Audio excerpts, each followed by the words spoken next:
Hallelujah, praise the Lord. आप सभी भाई बहनों को जय मसीह की। परमेश्वर की जीवित हुजूरी में आप सभी का स्वागत है। धन्यवाद करते हैं परमेश्वर पिता का। प्रभु आप सभी को ब्लेस करे, आशीष दे। जितने भाई बहन परमेश्वर के वचन को सुनते हैं और उसे ग्रहण करते हैं, तो आइए आज के वचन में चलते हैं, आज के संदेश में चलते हैं। तो जितने भाई बहन आज परमेश्वर के वचन को सुने, कृपया सुन करके किसी अन्य भाई बहन के यहाँ शेयर करेगा। और जब इस वचन को सुन रहे हैं तो कृपया पूरा सुने। तो आइए आज का संदेश देखते हैं। आज का संदेश है विनम्रता और अपने दोषों की पहचान करना। जी हाँ, विनम्रता और अपने दोष, अपने अंदर की कमी की पहचान करना। आज के दिनों में, आज के समय में बहुत से ऐसे लोग हैं जो अपने अंदर की कमियों को नहीं पहचानते। जैसे कि परमेश्वर का वचन लिखा है, दूसरे की आंख में पड़े तिनके को तुम देख रहे हो, लेकिन जो तुम्हारे आंख में लट्ठा पड़ा है उसे तुम नहीं देख पाते।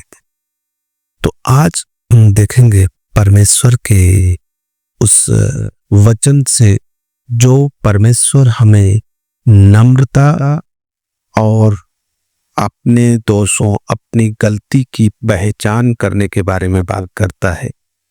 यीशु मसीह ने हमें सिखाया है कि हम अपने दोषों की पहचान और विनम्रता से उन्हें दूर करने का उपाय करें।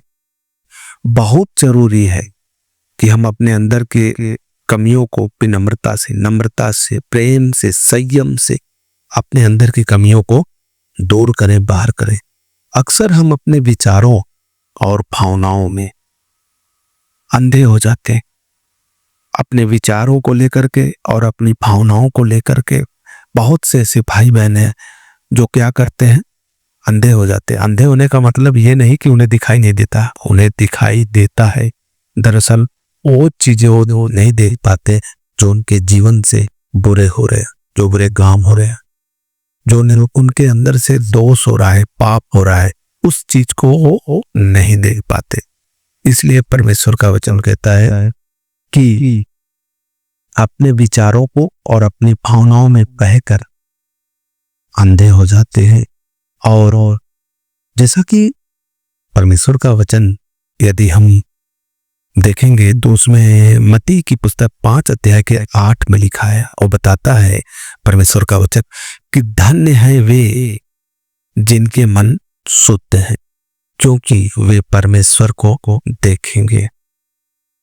परमेश्वर को देखने वाले, परमेश्वर के राज्य को महसूस करने वाले, उसमें प्रवेश करने वाले, परमेश्वर की हर एक योजनाओं पर खरे उतरने वाले कौन है? जिनके मन शुद्ध है। मन की शुद्धता क्या है? मन की शुद्धता जो आपके अंदर सबसे बड़ी चीजें हैं, भावनाएं, बदले की भावना। सबसे बड़ा दुश्मन मनुष्य का होता है जो बदले की भावना रखता है। बदले की भावना रखने वाला व्यक्ति कभी मन से शुद्ध नहीं हो सकता और ना ही वह अपने कभी विरोधी को क्षमा कर सकता। आज देख रहे हैं संसार के लोग और सबसे अधिक हमारे इंडिया में, भारत में, यूपी, बिहार, छत्तीसगढ़, ऐसे बहुत से प्रांत हैं जहां पर हम देख रहे हैं कि परमेश्वर प्रभु यीशु मसीह का विरोध हो रहा है। अब तो ये कहा जा रहा है कि बाइबल रखना गलत है, परमेश्वर का वचन पढ़ना गलत है। ऐसे तमाम प्रकार के लोग डरावनी और धमकी बातें बोल रहे हैं कि परमेश्वर का आप बाइबल रखें तो आप ईसाई हैं, आपको ईसाई समझा जाता है। मतलब तमाम प्रकार के ऐसी भावनाओं को रखते हैं। तो ऐसे क्या है? और मसीह के लोग इन सारी बातों को जानते हुए भी उन लोगों के लिए प्रार्थना कर रहे हैं जो लोग इन्हें सता रहे हैं और मार पिट रहे हैं। क्यों? क्योंकि ये मन के शुद्ध होते हैं। परमेश्वर ने कहा है कि तू अपने शत्रुओं से अपने समान प्रेम कर। इसलिए परमेश्वर के लोग और लोगों के लिए प्रार्थना कर रहे हैं कि प्रभु इन्हें आशीष दे, इन्हें बता और इनके मन की आंखों को खोल ताकि ये सत्य को जाने। क्यों ये अपने विचारों और भावनाओं के प्रति अंधे हो गए, इसलिए इनकी आंखें खोलना बहुत जरूरी है। और वो आंखें कोई इंसान नहीं खोल सकता, वह जब आंखें खोलेगा तो परमेश्वर ही खोलेगा। इसलिए परमेश्वर कहता है यदि अपने अंदर कुछ कमी है, कोई पाप है जिसे संसार के लोगों को नहीं दिख रहा है, वो क्या कर रहे हैं, मारना पीटना, लोगों को सताना, उनको ये लगता है कि हम सही कर रहे हैं। लेकिन क्या है, परमेश्वर का वचन कहता है वो अपने विचारों और भावनाओं के प्रति क्या हो गए, अंधे हो गए, उन्हें दिखाई नहीं देता। जैसे परमेश्वर का वचन कहता है शैतान ने उनके आंखों और कानों को बंद कर दिया है।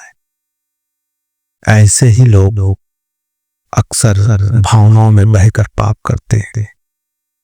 तो परमेश्वर इस वचन के द्वारा आप सभी को ब्लेस करे, आशीष दे।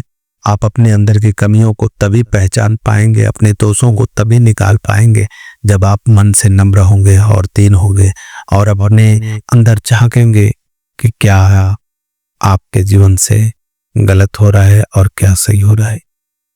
तो आइए परमेश्वर के इस संदेश को यहीं पर हम समाप्त करते हैं।